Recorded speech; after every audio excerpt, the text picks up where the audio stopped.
Welcome to Business as a Magical Practice, where your business is the vehicle for your self-integration and soul evolution. My name is Sam Garcia, and I'm the founder of Dirty Alchemy Digital Marketing. And I'll be guiding you through how you can use your business as a spiritual practice and what magical businesses are doing to hit their goals and change the world. Together, we'll be relating the mystical to the world of business so that our work can unite spirit and matter, shadow and light, conscious and unconscious. Let's dive in. Hi, everyone. Welcome back to Business as a Magical Practice. So happy that you're here with us today. I actually have a very special guest. I have the numerology chick, Natalie Olson. Hi, Natalie. Hi, so happy to be here, Sam. So happy to have you here. And so Natalie, if you do not know her, Natalie Olson is your numerologist and philosopher-friend with a passion for decoding the mystery of life. She's here to help you unearth your numbers or your superpowers hidden in your birth name and birth date so you can create the life you really want. For over a decade, Nat has been coaching individuals in her private numerology practice. She's become the secret weapon for best-selling authors, Wall Street financiers, and CEOs of multi-million-dollar companies. She has also been featured a featured columnist for the largest online numerology and spiritual community in the world, Numerologist.com, with over 2 million trusted viewers and readers. And in 2019, Nat launched 2 numerology programs with the Numerologist.com team to help to reach more people with this life-changing ancient wisdom. Woo! Man, what a juicy bio. Thank you. Yeah. Oh, I want to hear the stories of all of these people who are tapping into your wisdom and numerology's wisdom. So I told you guys on Instagram, I already told Natalie that I pretty much know nothing about numerology. So this is going to be a super beginner conversation. But she already told me it's fine. I hope you guys are too. So let's start off with the most basic of questions, which is, what is numerology anyways? I love that we're covering the basics, because here's the thing. The basics actually is where the magic is. That's where the power is. So, okay. What is numerology? Numerology is an ancient tradition. Some say 2,500 years old. Some people say 10,000 years old. But it's based on the premise that numbers are the fingerprints of God. Numbers are the fingerprints of a divine intelligence behind existence, and that the numbers that are then derived from your birth name and birth date, that they describe how you were designed to be happy, successful, and confident. And so based on your own sort of unique to you algorithm of numbers, we're able to ascertain your purpose, your greatest gifts, your attraction factor, and your deepest needs and desires. So who discovered this?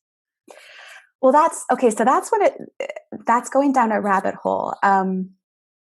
What you'll hear most numerologists say is that it was the Greek mathematician Pythagoras. So in geometry or math class, we probably all learned the Pythagorean theorem. So it was from Pythagoras. He was this super cool sort of guru guy in ancient Greece who was obsessed with numbers. And he observed that numbers weren't just quantities. They were things that you could see in nature, right? They had qualities. And this is what trips me out. This is what makes me so enchanted by numerology, is that you could go to a distant galaxy somewhere and you're still going to see these fundamental numbers or forces in existence no matter where you go. So the number 1 is a circle. It's like an individual contained thing, right? No matter where you go in the universe, everything is made up of circles. In fact, biologists say that life cannot exist without a container, without an individual unit. The number 2 is the force that brings things together and holds things together. So it's what holds atoms together. It's also that when you lock eyes with somebody across the room, and you yearn for relationship or connection, that's the fundamental force of the two. So it goes on and on. So back to your question of like, who came up with this? Pythagoras was sort of the one that made it something that was a little bit more, you could say, mainstream. But numbers are not human inventions, and the qualities that they possess are not either. They're fundamental forces in the universe. And in numerology, what we do is we decode those same fundamental forces that are all around us in the physical world, and we decode those forces that you're made up of. Okay. So I'm fairly familiar with astrology, and I can kind of wrap my mind around like what are these are the planets in our solar system, and and I'm only bringing this up because it's like, okay, birth date, like that you think of astrology, or I think of astrology, and okay, there's planets in the sky, and each of them have different energies associated with them, and different like movements and interactions with each other. So how did like the meanings behind the numbers and like the process of adding numbers together come to pass? Like, how did that meaning come about?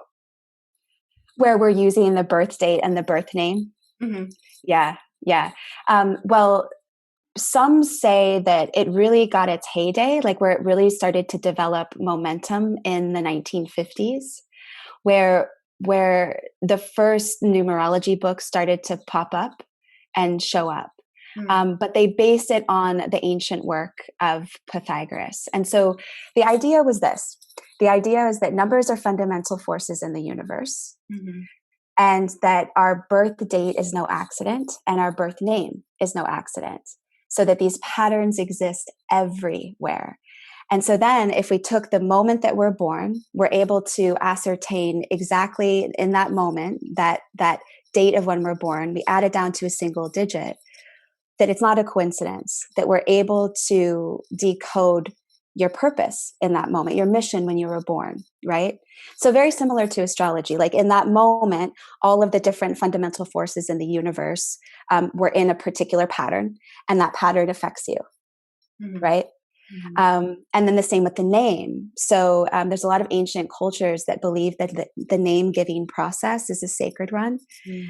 Oh gosh, I forgot what the quote was. But it was a quote of a famous author, and he said, there's no sound more beautiful than the sound of your own name. And so the same concept is there, is that that when you were given that name, the person that gave your name was tapping into the energetic vibration of who you are. And that they, and I that happened with both of my daughters, is that I just knew what their name was. I didn't even do the numbers. It was just like, we knew this was them. Oh. And yeah. And so in the Pythagorean system, each letter has a number, and this is ancient. In ancient Greece, alpha was always the number one, the alpha of the pack. So letters are numerical, and they have a numerical sequence as well, which again, we believe is no coincidence. So then we take your name, and the numbers from your name have their own special meaning, and they have their own placements as well.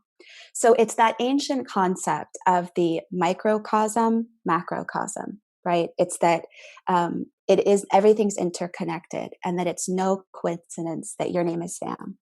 It's no coincidence that you were born on this particular date.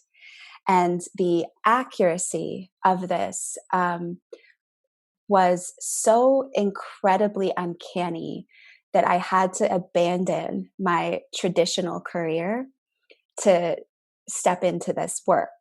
I never ever thought that I was going to be a numerologist. I didn't want to be a numerologist. What was your traditional career? I, in my early 20s, I was a nutritionist. Okay. And the reason that I got into this was because I was a nutritionist. I had my own private practice. I was working with people that had eating disorders or eating disordered behavior. And I was doing workshops and seminars, and I was walking my talk. I love telling the story because it's the ultimate cosmic joke. I was just like, I was the person drinking herbal tea when my friends were drinking champagne on New Year's Eve. I still remember that moment. And it wasn't too long after that I woke up really sick. Mm. And I had basically from the onset of my symptoms to 6 months later, I was bedridden. And they knew something was physically wrong. I had the white blood cell count of a chemo patient. Oh my God. Um, yeah, I was like, it was really, really bad. But the crazy thing was, every person I went to, every specialist, every doctor was like, there's no reason for you to be unhealthy. You should be the healthiest person, because I was doing everything right. And they couldn't find any factor, right? Like that I had cancer, or that I had, some kind of disease of some kind. They just knew that my immune system wasn't functioning. And so they sent me home, and they're like, you're just going to have to figure out how to cope with being sort of this bedridden individual. And it was in that moment that, because the only thing that I could do at the time was read, Mm. I opened up this old book that I had stored away. I bought it when I was like 15, 16. And it was a numerology book. Mm. And it was by Matthew Goodwin, an MIT graduate, really smart guy who was in love with numbers, and but in this book, he details how this tradition could predict a person's behavior and personality in the most uh, magical ways. So I did my numbers. And when I did my numbers, I remember sitting there, and I learned more about why I was sick in that 10, 15 minutes than I had learned in that 6 months of trying to fast and detox and take special supplements. And I knew it in that moment. What my numbers told me was that I was actually doing everything in the opposite way of what I was designed to do and be. And I thought, well, I have nothing to lose at this point, And so I started to actually apply the wisdom from my numbers, my inner design, my spiritual DNA. I started to actually apply them. And I started getting better. And I got better so fast that I couldn't ignore it. And I really wanted to, because I did not want to tell people that I was a numerologist. I didn't want to tell my Italian father, Classic. like, oh my gosh, you should have heard the conversation between my dad and I when I told him what I was doing. But what started happening then is I started doing the numbers of friends and family. And I couldn't believe it. I mean, my father was a 999, a 9 life path 9 expression number. My whole life, which is the 9 is known as the humanitarian and the activist. My dad was a political activist my whole life. He would take me to these protests in Berkeley, and we would lay our bodies out on Martin Luther King Jr. Boulevard. I always wondered, like, why my dad was this way. Like, it was so annoying when I was a teenager. But I literally read it there.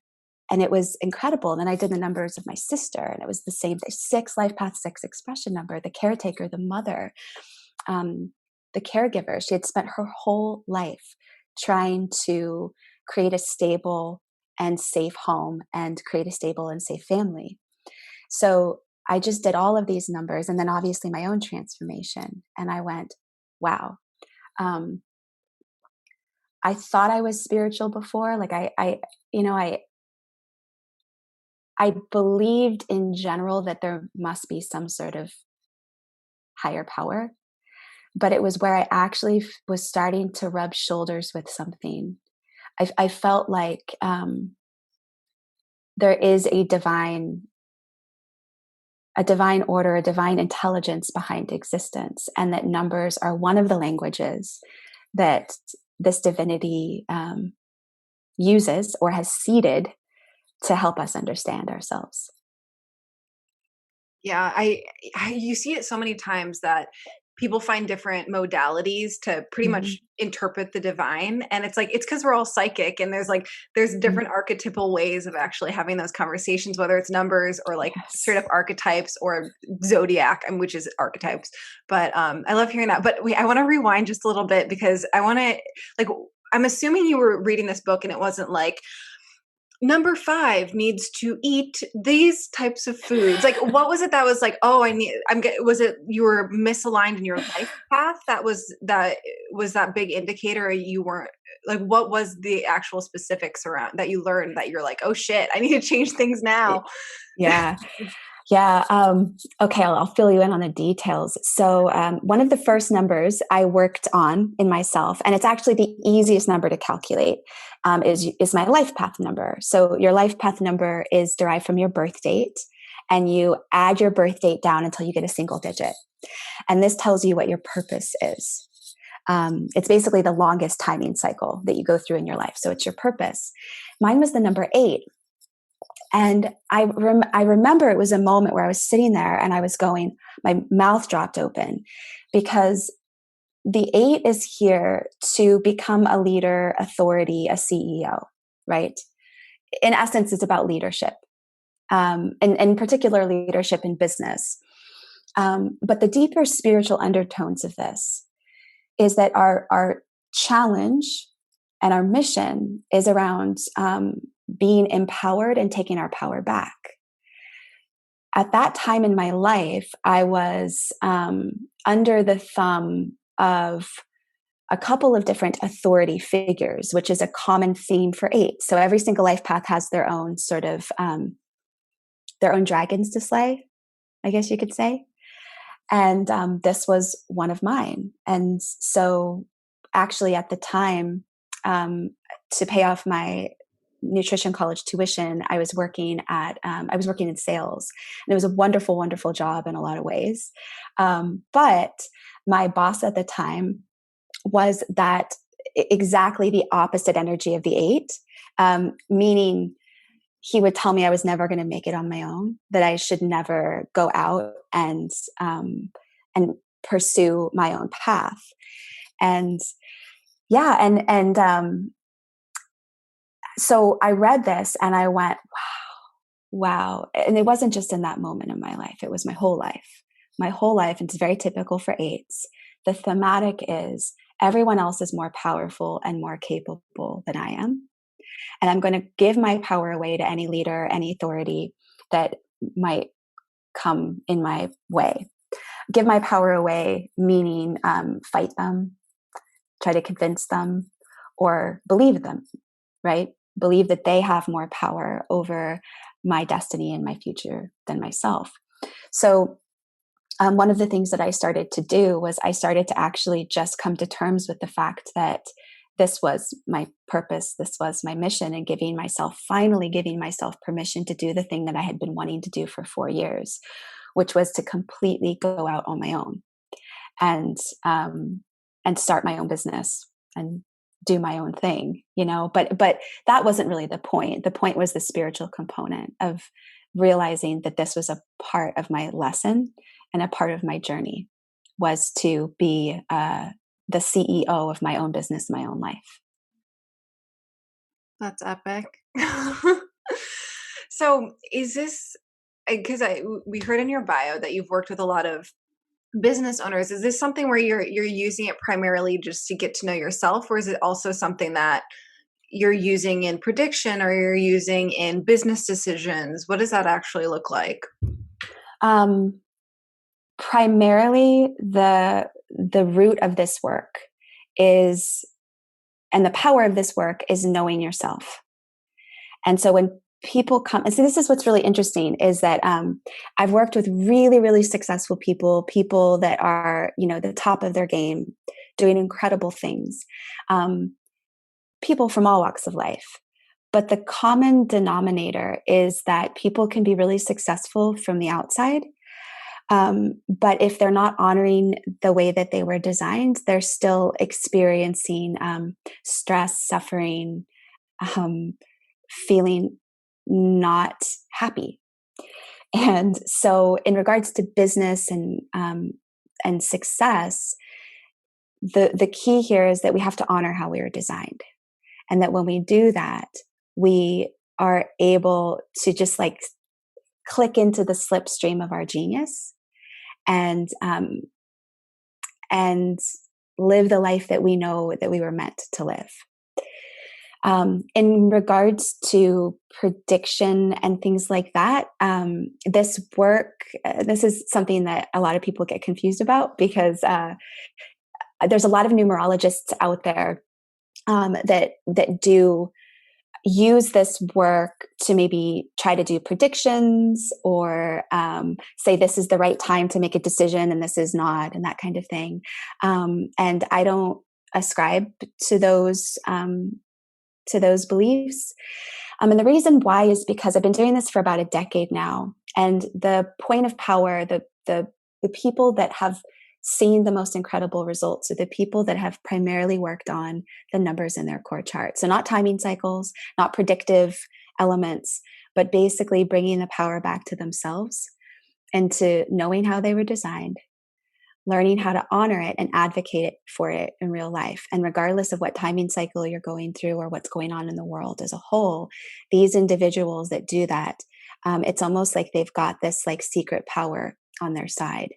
It's where that locus of control is on the inside, and they're creating their own reality as they go along.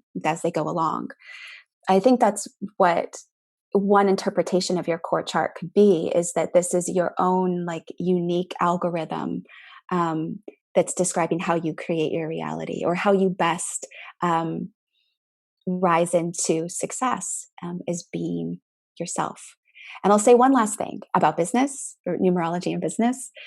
I actually, in all of the people that I've worked with who are struggling and feeling confident in their industry or attracting customers or clients or struggling with finance, it always comes down to the same thing. Surprisingly enough, it always comes down to typically we are not honoring our unique selves. And it's so easy to do because, you know, if you have a girlfriend who's kicking butt and she's like making the dough or she's making miracles happen, we all have the propensity to mirror ourselves after that person, you know? Like we think if she's doing it and she's kicking butt, then if I do it the way she's doing it, it's going to happen for me too. Or we look at role models, or we look at, you know, people online or social media, and we think, then if I do that, then it'll all work out. Every single person that I've talked to, when we go into their numbers, we basically discover that in this process of attempting to be impactful and to help people and to have this beautiful business, that somewhere along the way, they were denying or diminishing some fundamental part of who they are. And that when we unveil that, it gives them that rocket fuel of confidence to kind of come out of hiding and be who they really are. So what if you look up your numbers and you don't resonate with what you read? For example, Tell me. Just looked at did the quick Google calculator, numerology calculator search, and it said I think I'm a 5 as my like major number. The life path. Yes, the life path. And it's like, you're meant to travel and blah, blah, blah. I hate traveling. I really just like totally like I would love just staying home all the time and like being in my little like cozy space. So I'm like, what if it doesn't resonate? That's such a great question. I actually just did a YouTube video on this because I was getting so many DMs from people on this. And because usually this is what happens.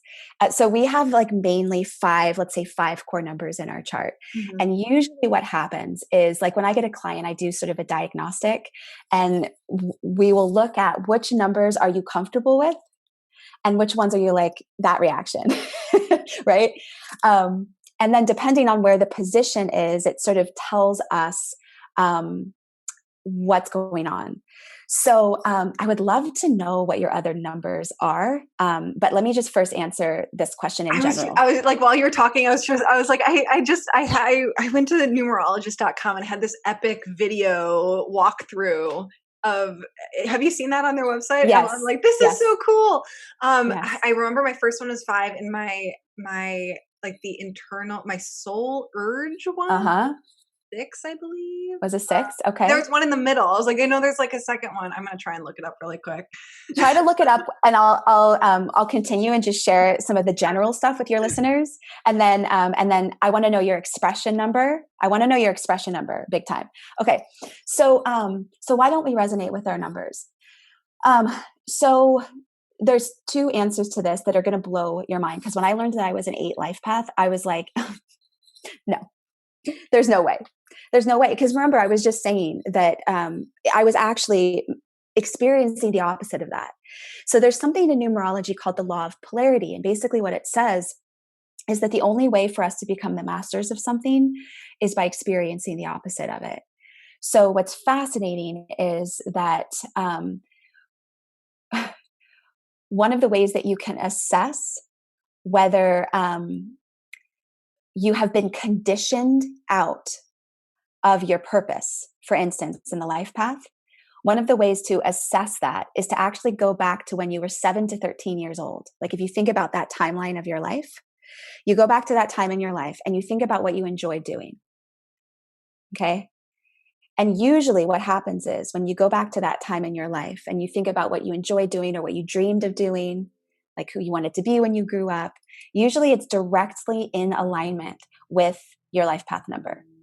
And what happens is we get conditioned out of it. And this is where we go into deep coaching, like deep transformation coaching work.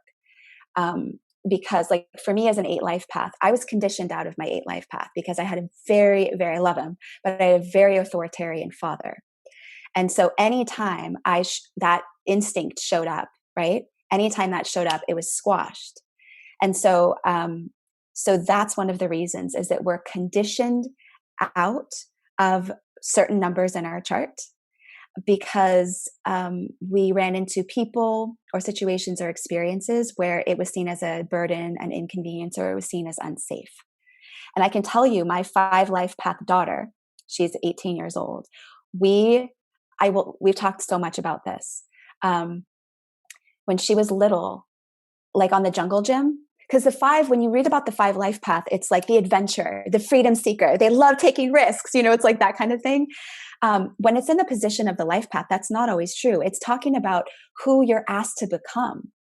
So what that means is that 5s are oftentimes put in situations over and over and over again, where they have to be adaptable, where they have to adjust to instability, where there's almost a sense of cautiousness and fear. And so I remember when my daughter was really young, there were other kids on that jungle gym that were climbing high, that were like going to all these, like, on the jungle gym.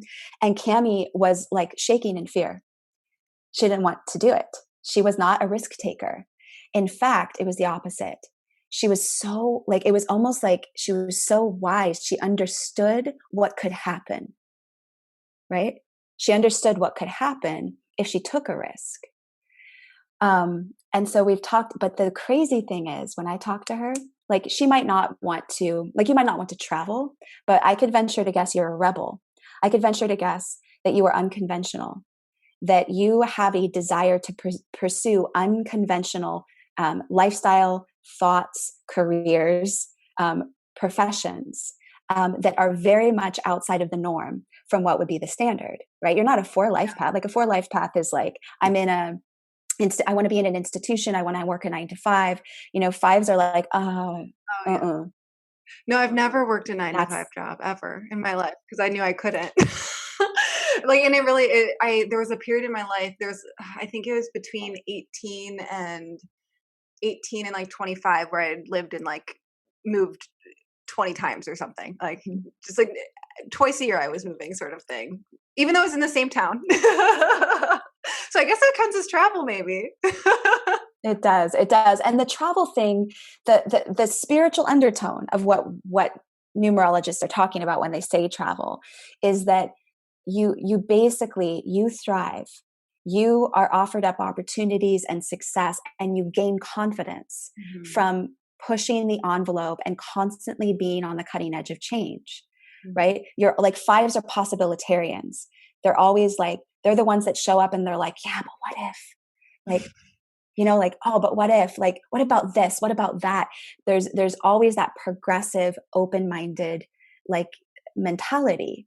And so, And then because like if you have a 6 souls urge, that dampens it. Okay, Dampen I isn't the actually right looked word. them up again. I was wrong. It was 6 expression, 4 soul urge. Okay. So get You're like, this. this makes sense. Okay. Yes.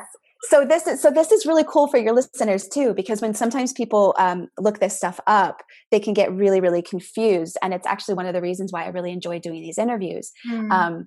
Is when you go into a numerology book or you get a report, when they talk about your life path number, they're almost talking about it as if you've already been embodying your mission, right?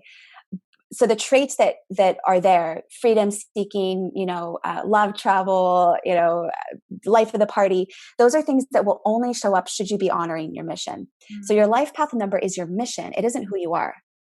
It's your mission. It's your lessons. It's your challenges that you face. It's who the universe asks you to become. And you will be plopped over and over again into situations where you have to adapt, where you have to be change maker, where you have to be the rebel, the revolutionary that stirs things up to help free yourself and others from being confined. Okay. So the life path isn't who you are. It's your mission. Your expression number is more of who you are. And that's derived from your birth name, right? And so your expression number, the 6, is so different from the 5. I know, you're just like, wait, she's supposed to be in an institution. Yeah. Well, and so the 6 expression is known as the caregiver or the healer. So you could think of it as like the archetypal mama, like the way the 6 is written, it's a pregnant woman, So it means that when you were born, the greatest gifts that you were given were being loving, compassionate, a natural counselor, and you have a deep, deep desire to establish beauty and harmony in your environment. So it's harder for 6s when you have a 6 in your chart. Not harder. You're not going to see that really stereotypical archetype of the adventurer, right? The 6th expression number in you is you, because you have such a sense of duty to help heal and mend and comfort those in need. You're going to need to have a good home base, because it's very difficult to do that if you do not have some semblance of control, right? So the 6th expression number is more of who you are. And the soul's urge is talking about a deep fundamental need that you have to be successful. And what's really interesting about the soul's urge is it's oftentimes repressed. This is one of my favorite numbers to talk about lately. Yeah, because it's usually like in the first part of life, it's like we've always known this about ourselves, that we need this. But most people that I talk to report that there was somebody or some situation that made them deny or want to stuff down this need. So with the 4 souls urge, you have a deep need for stability, like deep, deep need for stability, predictability, practicality, groundedness, and truth. And like, I was just talking to a girlfriend of mine that has a 4 souls urge the other day, and this is an example of it. There was a friend of hers who, her and her boyfriend, these 2 friends, they are living in a van and they're traveling the world. And my girlfriend with the 4 souls urge said, I could never do that. She's like, I could never do that, because she's like, I need to have some sense of stability, some structure. I kind of need to know what to expect, because when I do, I'm a freaking rock star. Like when I've got some structure, I'm a rock star. It's almost like the universe designed me this way. And I'm like, yeah, because it's almost like the universe listening to me. Yes. Because we hadn't talked a lot about that number. When she was saying this to me, I was laughing because, but she was owning it, and it was really beautiful. But she's like, yeah, no, that's not me. Like I couldn't be that kind of girlfriend, that wife. I couldn't do it. I would not be a good girlfriend or a good wife. I wouldn't be a good practitioner if that was something that I wasn't honoring about myself. And even in her marriage, it was something that in the baby beginnings of her marriage, she wasn't honoring. And then she got to this point where she's like, I need to know that X, Y, and Z are going to be taken care of. I need to know that the finances, like I need to know that we have a plan, because if I've got that covered, then I can really bloom and I can thrive.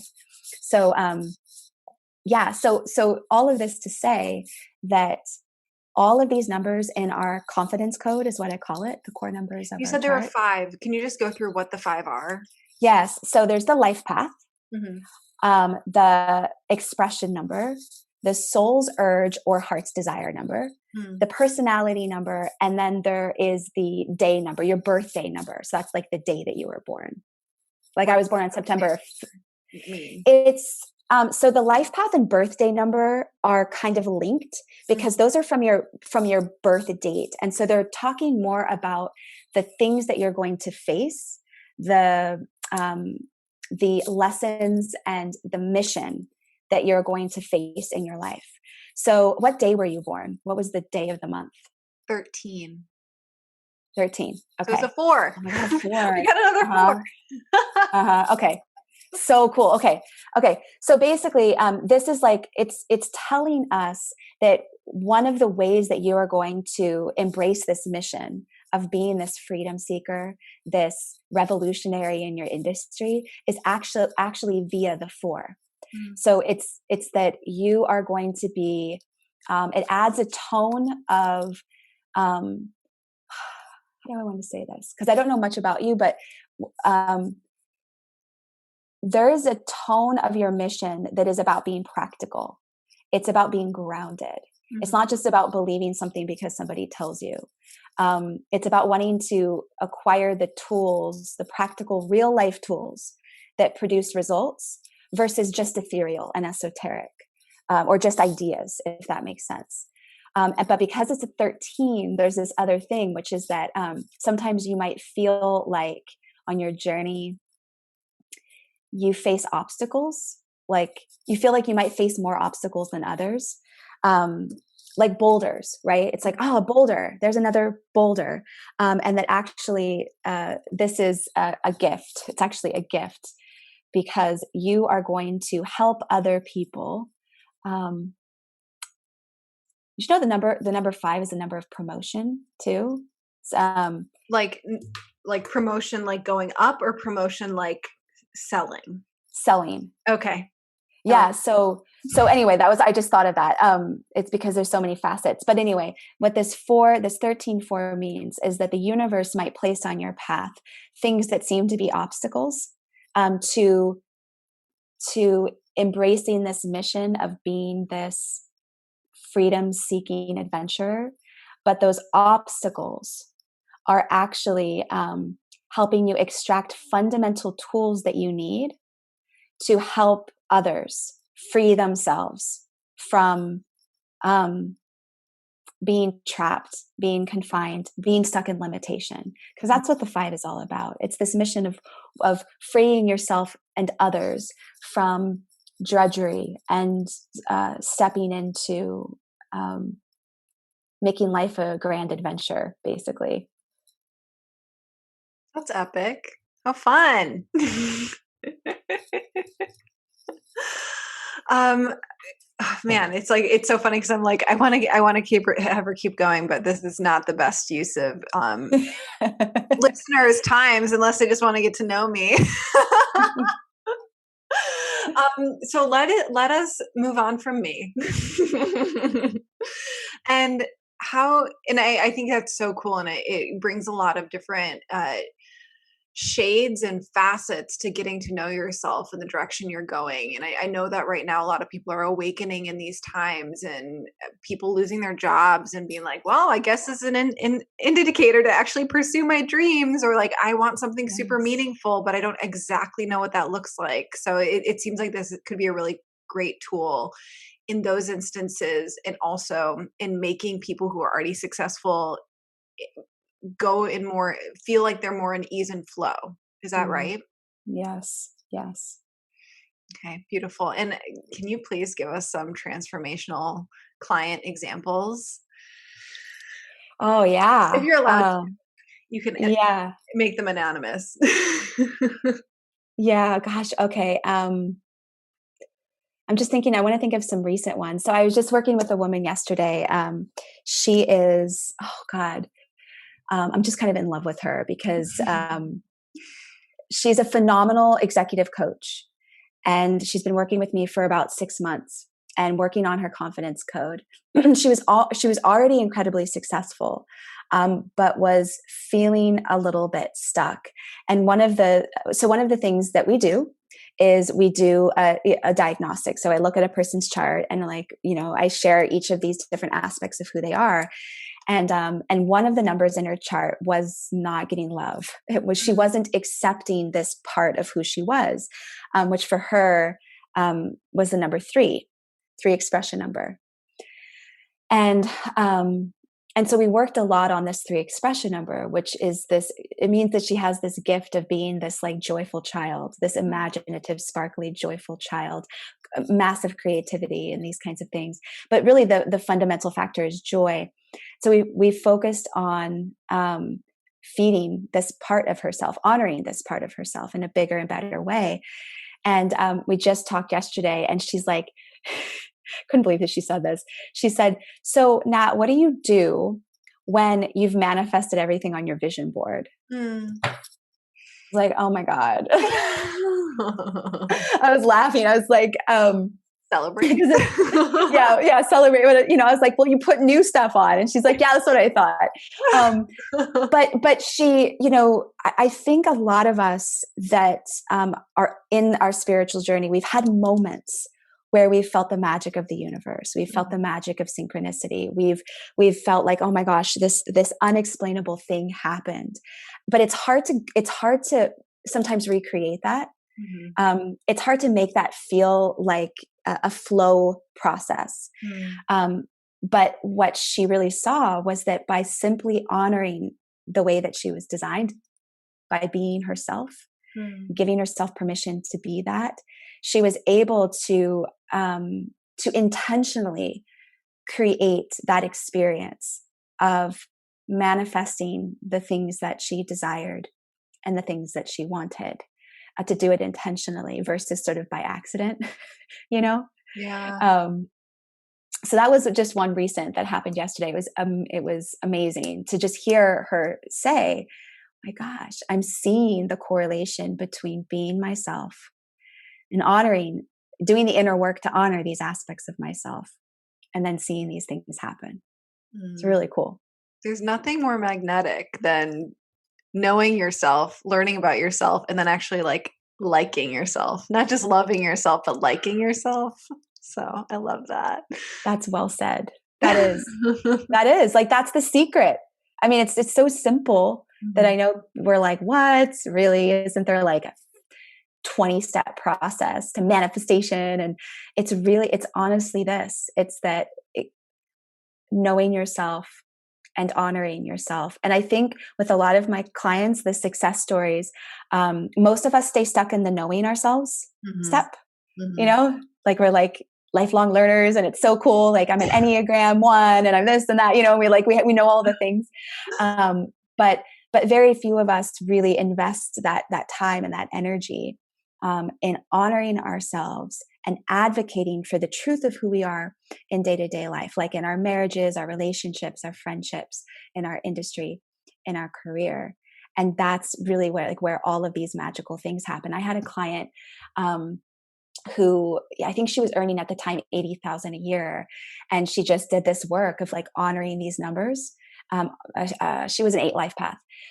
So she did this inner work, doing the homework of basically honoring her 8 life path mission, starting to take some action in her business and career. And she landed a promotion where she got, I think it was a $200,000 a year. It was a huge leap. Huge It was a jump. huge leap. How exciting. It was so cool. And that's not the point. Right? That's not the point. The point was that it was by being who she was and honoring the authenticity of who she was that she attracted that. And because if she had landed that 200,000 by being somebody that she wasn't, she would have been miserable and she would have stayed stuck. Yeah. So, there's so many stories like that where, because the point is for us to love our lives. It's a pretty short time that we have here. Yeah. Can you share more? I want to keep hearing stories. Yes. Yes. Okay. I'll tell you a personal story. Okay. Because this is one of my favorites. Can I tell you a love story? Yes. Okay. Okay. This is this is one of my favorite ones.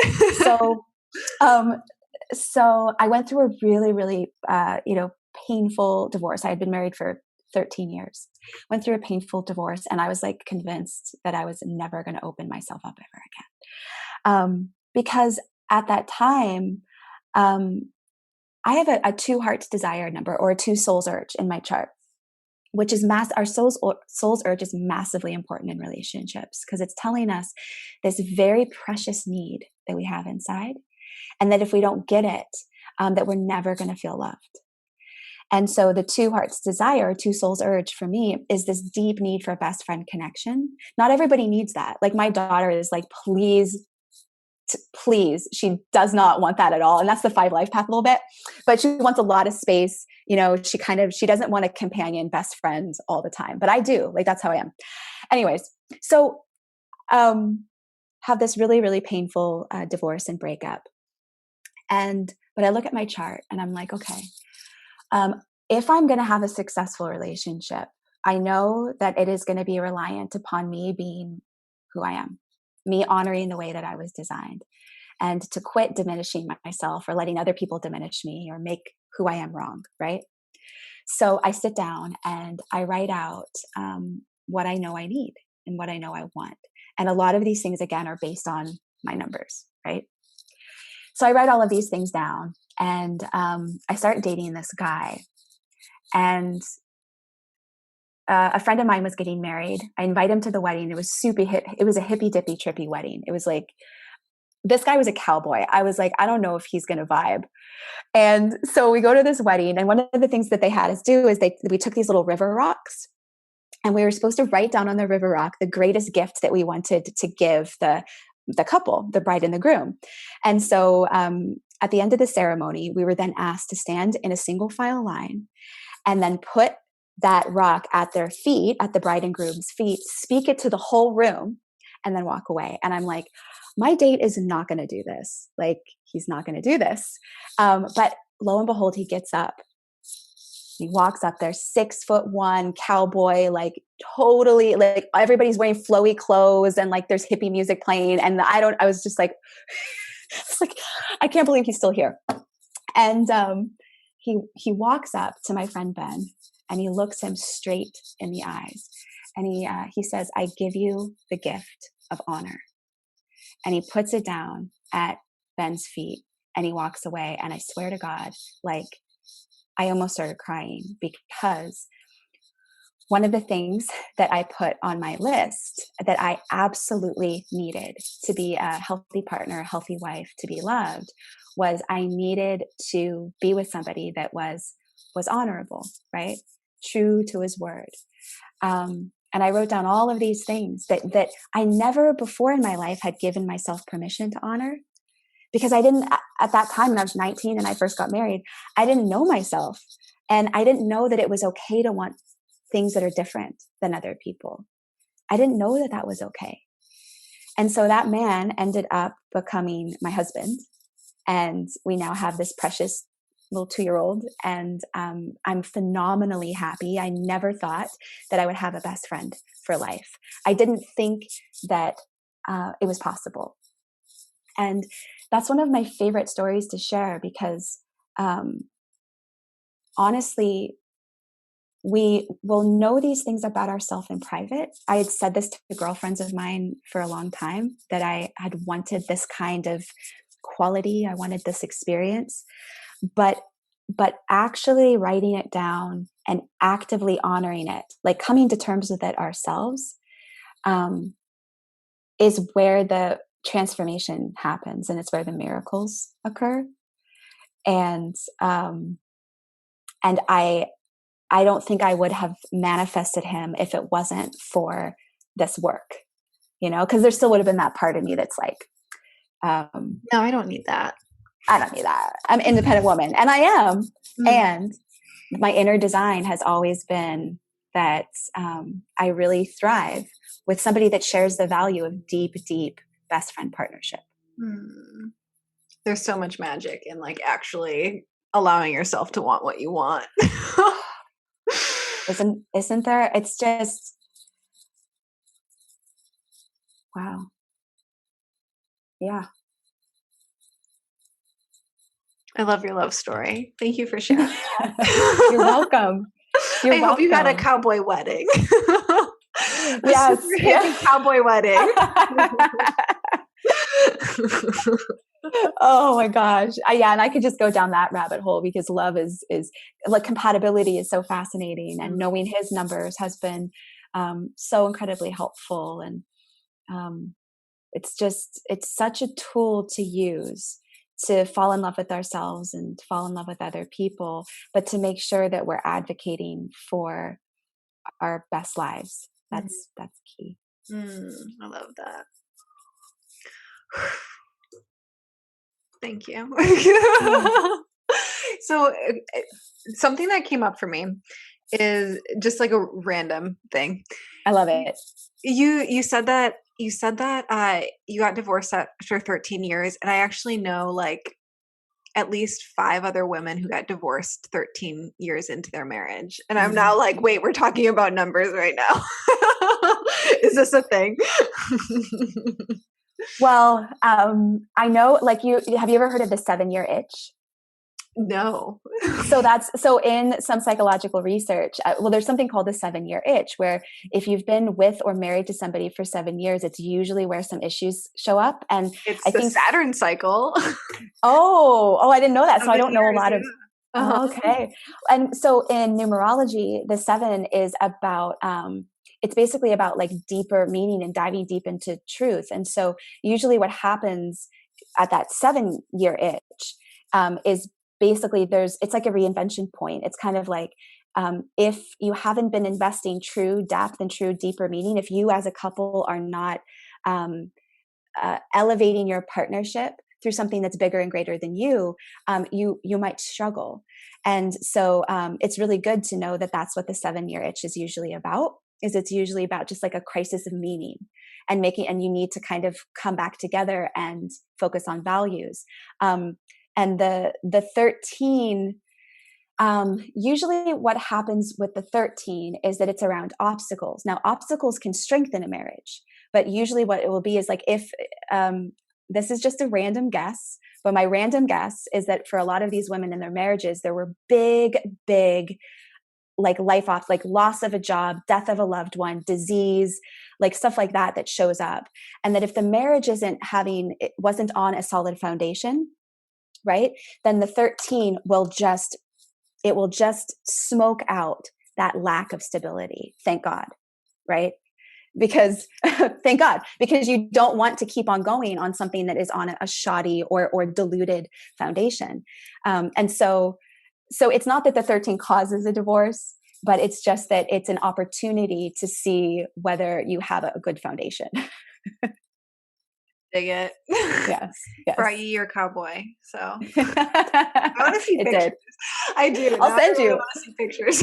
Oh, he's so hot. I mean, of course I'm biased, but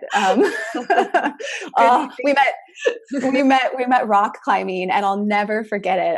Because I saw him the moment. It was a rock climbing gym, and I saw him the moment that he walked in, and it's just a moment I'll never forget. She locked in.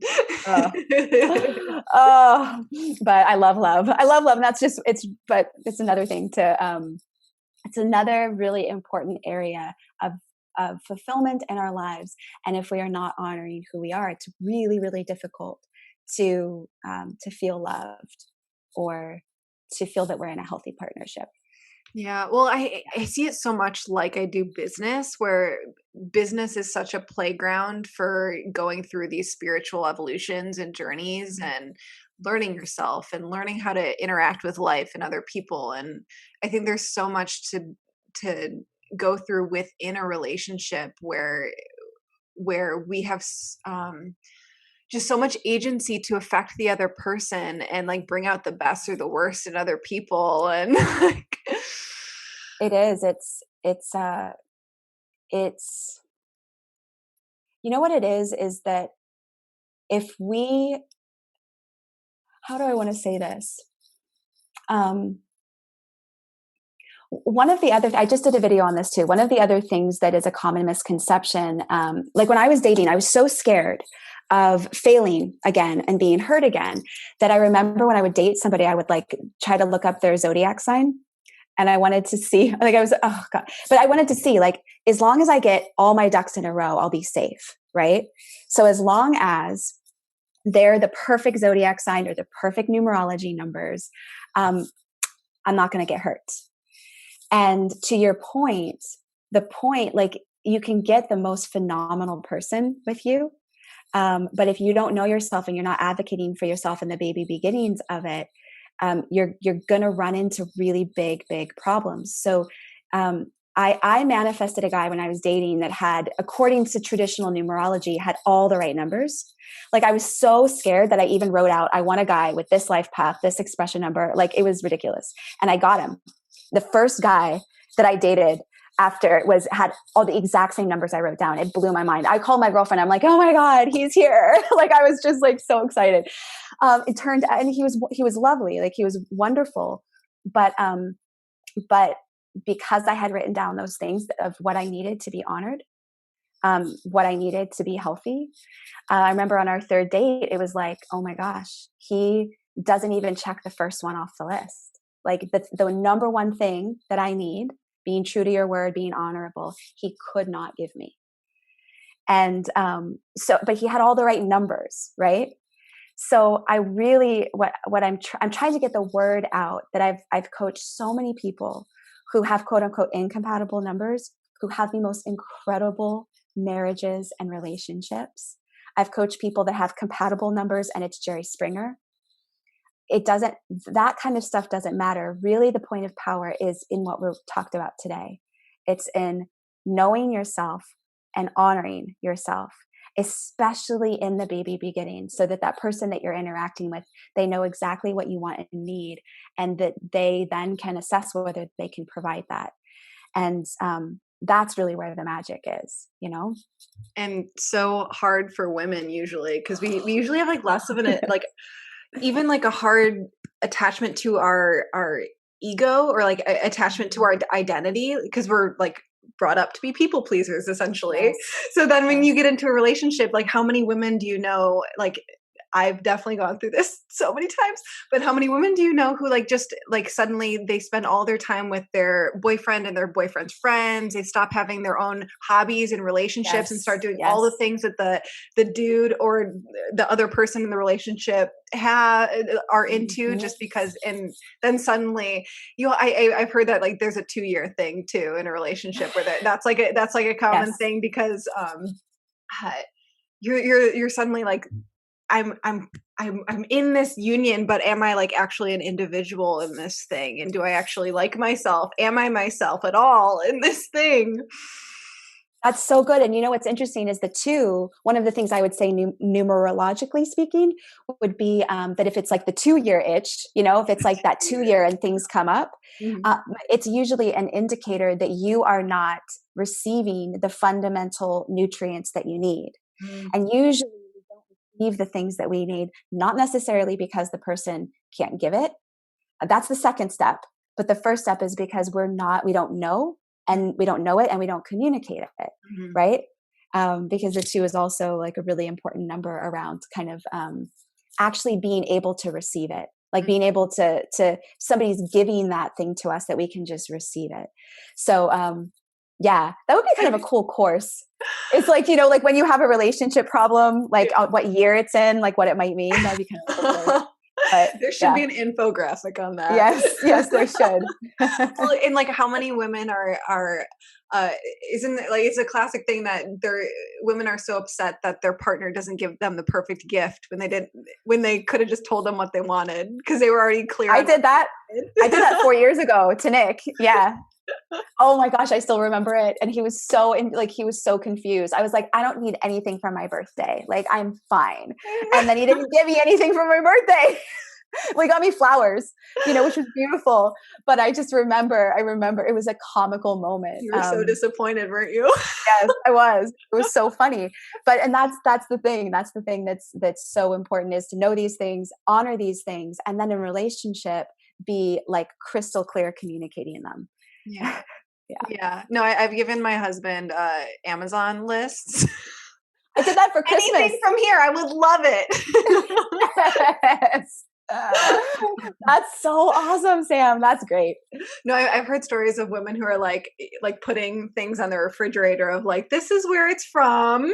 Here's the number to call. I'm like, brilliant. Like, let's set everyone up in our life for success, please. I am so here for that. I'm so here for that. I'm going to do that. So this podcast is called Business is a Magical Practice, where we don't only use our magical and spiritual practices to boost our business, but also our business as a tool for soul evolution.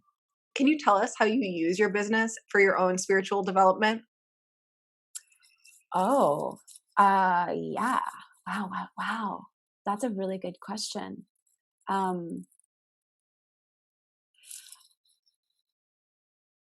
Yeah. So, well, first of all, accountability is the first thing that comes to mind. So, a big brand value, like a big business value that I have, is accountability. Um, Meaning that walking my talk and applying my own work. I think that's a really important part of our spiritual maturity and spiritual evolution, because there's knowledge and wisdom and information, but if we're not applying it, it doesn't have the same bang for our buck, So I would say that talking with my clients every day forces me to be an accountable person. It forces me to instead of get like hypnotized by the muggle world or the physical world, to constantly come back to my spiritual practice, to come back to my numbers, and to be actively embodying the things that I talk about. I think also what I love about owning my own business is that the sky's the limit. Right. And that the only thing that's holding me back from reaching more people, or meeting bigger goals, or hitting bigger, revenue numbers, is myself. And so I love that part of it too, is pushing the envelope of my own mindset, to see what more I can accomplish, what cool creative things that I can do, what things I can do to get outside my comfort zone. I think that those are really important in spiritual evolution, in our own spiritual evolution, is taking responsibility for our results and for the potential of where we could go, where we could be. Do you have any next level projects or results that you're shooting your arrow at right now? Oh, that you're willing to share? Yeah. Well, okay. So there's one that's been in flux. So I've been really blessed because my friends over at Numerologist.com, like that team they're such an amazing company. They're amazing. They give me as a contributor, like creative control, and we've made some amazing products together. I'm so grateful for them. I've been working though on my own product, my own information product, and it's sort of different and it's unusual. So it's not something that would be like, their list would probably be interested in. And so that's definitely exciting, but scary, So that's something that's kind of up my sleeve, and creatively being able to say, okay, this is something I'm going for, so I'm going to block time out and not put clients into those slots. I'm going to block time out to actually do this, So that's like it's an interesting thing to run your own business and to be like, all right, I'm going to do this. I'm going to invest the time, the energy, the resources in creating this new thing, because I think that it can really help people. And I think that it can take things to the next level. So that's my next plan. That's so fun. Yeah. Well, one final question before I ask you how we can go deeper with you. What have been your favorite recent purchases for your business and for pleasure?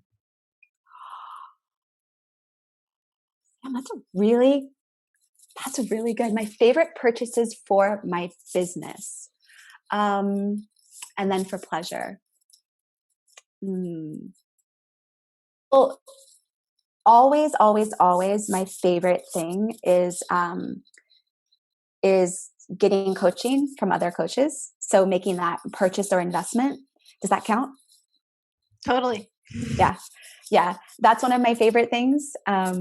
Is I notice that when I do that, my skill set improves and I'm better. I'm more balanced and I do my work a lot better. Um, so uh, I think that that's a big one. That's probably one of my most recent favorite purchases, um, for my business. And then for pleasure, well, I don't know if this counts, but but I think it does. I think it does because I'm wiring the money today. So my husband and I have had this dream of uh, living at the ocean. You probably understand this because you're in Maui, right? Yeah. Yeah. So he grew up on Kodiak in Alaska, and I grew up some of my time on a sailboat with my dad in the Bay Area around San Francisco. So anyway, we've always had this passion, and so just things have happened that a move has become possible, and so so I'm going to be wiring money today to rent this beautiful house in the San Juan Islands, which is like just these islands off the coast of Seattle, basically. And that's where we're going to go. And that's definitely like a purchase it feels like for pleasure. I mean, it's like, where you visualize yourself living that new life and being in that new place. And it's been on my vision board for a long time and it's actually happening. So yeah. Oh, that's so fun. So I've been to Orcas or like on a ferry around Orcas. Orcas Island. Is that around there? Yeah. So we're going to be doing San Juan Island, which is so Orcas is it's like a big one, and then San Juan Island is, I think it's the second biggest one. Okay, but it's in like that same area. Same area, right So there. cold. Yes. Nick wanted to go back to Alaska. I was like, no, we have to find a happy medium. I can't do Alaska.